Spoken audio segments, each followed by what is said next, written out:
Okay. Then this next thing is I'm just using regular lacquer thinner. You can use whatever you want, stripper, I don't care. I just like lacquer thinner because it's a little bit slower acting, especially when you have good clear coat, which means if you put it on here, this center paint area, uh, it won't eat into it right away and start dissolving it until you start digging into the clear coat. So you put it all around here and then you mainly dig into the areas that you're going to polish. The center ring and this ring. Um, and then I usually go around here with something just to scuff it up when I'm done.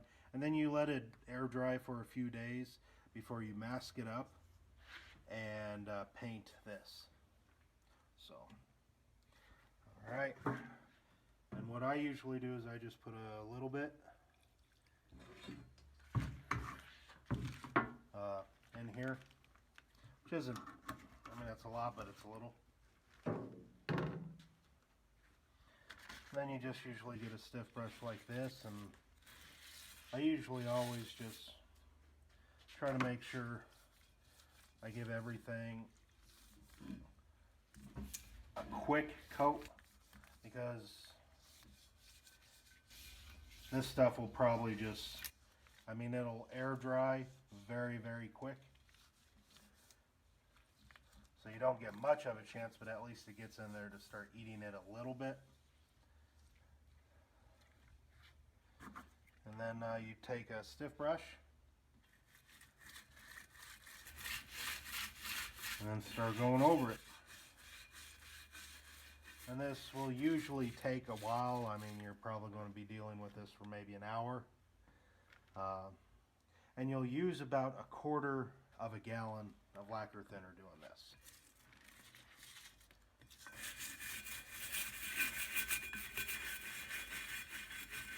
But I mean, I just think it's the best way to do it. Everybody has their own way, so when you do it, you just do it the way you want.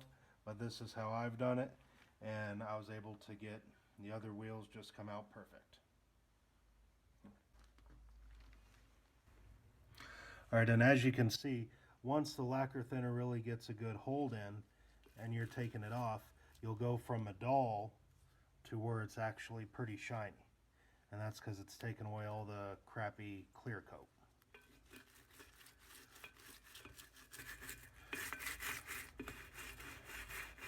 So, and as you're doing this, every once in a while you'll have to totally clean it up to get all the jelliness of the clear coat that's been cleaned away, but that's what you're going to have to deal with. So,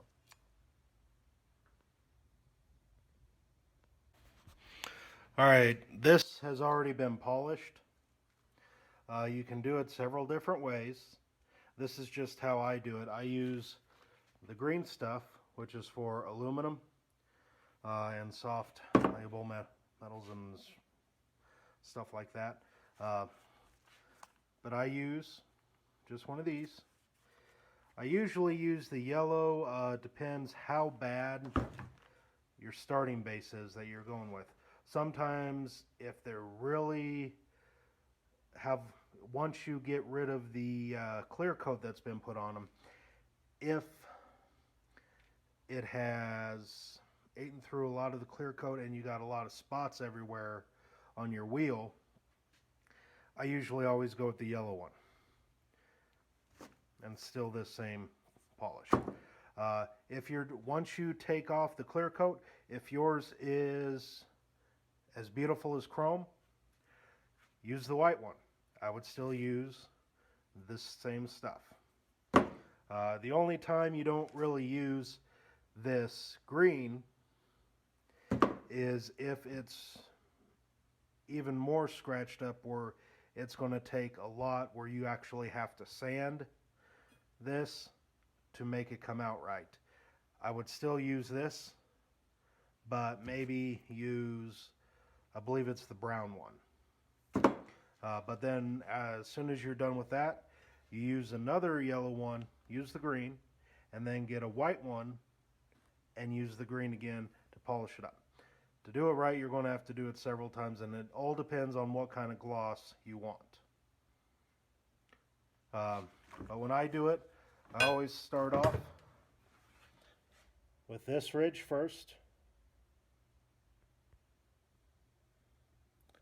then this ridge, then this, then the top, then I go along the beaded edge here, and then around the outside.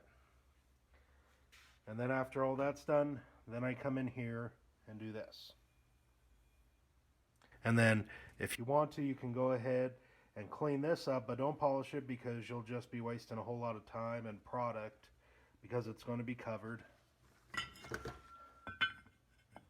by one of those guys.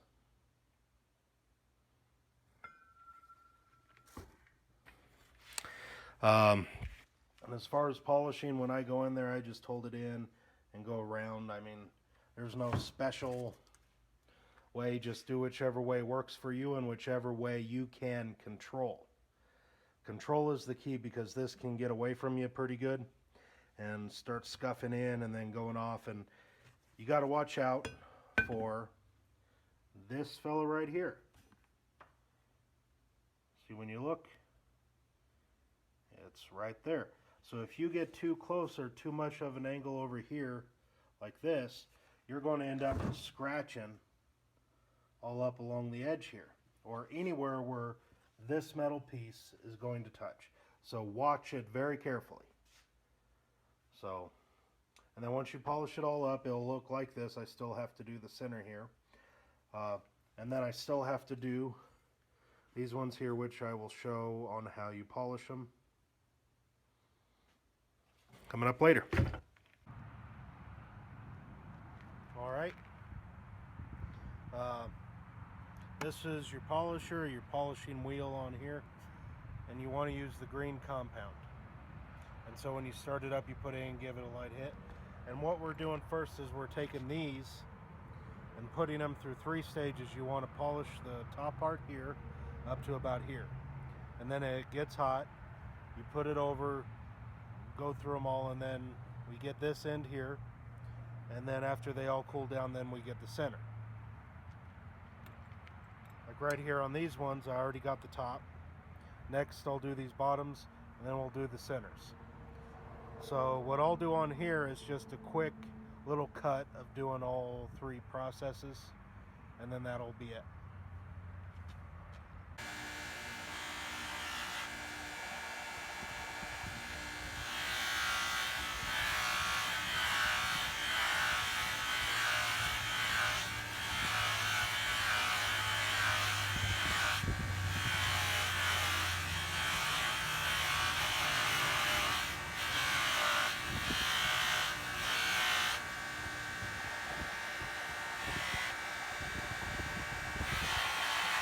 You always want to use plenty of compound.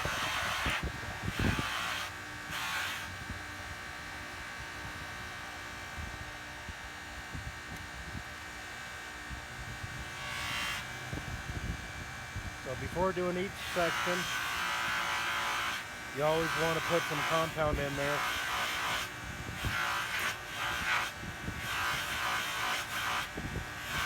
To help with the polishing. And then as you see here, there's a little area here that's not polished. Once that cools, then you come in there and finish it, and then you'll be done. Alright, what I'm going to do is on these long ones and sometimes on the short ones, after you polish them, they are still being held tight in here. And so you're going to have to reheat them up to loosen them up. And so you're going to have to do this on every long one that's there, and possibly 2/3 of the shorter ones. And when you put this in here, you don't need much. You just put it in there, and once it gets tight, you just push it down a little bit. It does not need much grip at all. So, get one of these. And on these ones, because they've already been heated up before, they should not need to be heated up for the same length that it was before.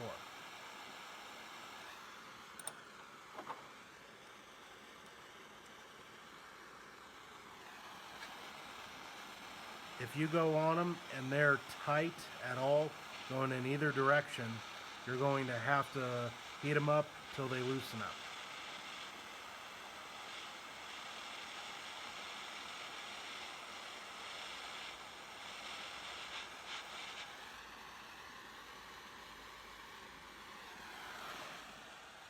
And try not to breathe in any of these fumes.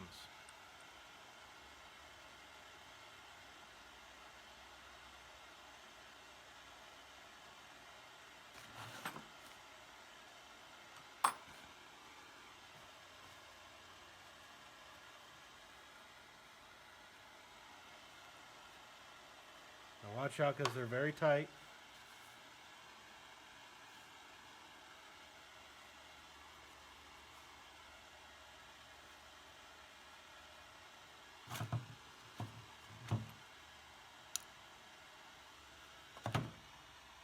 Alright, now on the thread here, you want to take some of this type of stuff, or whatever you have at the time, and just help clean the threads.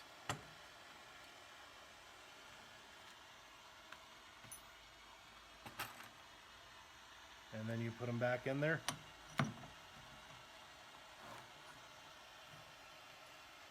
And repeat.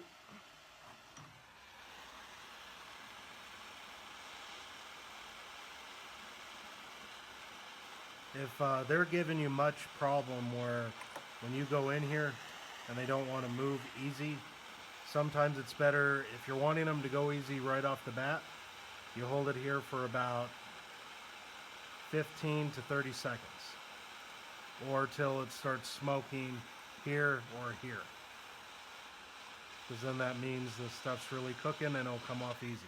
Like that right there, it'll come off easy now.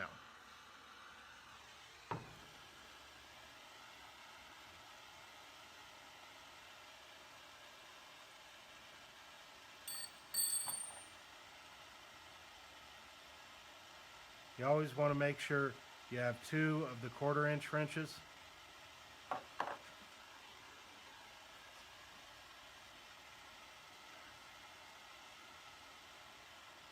Because one will start to get too hot on you.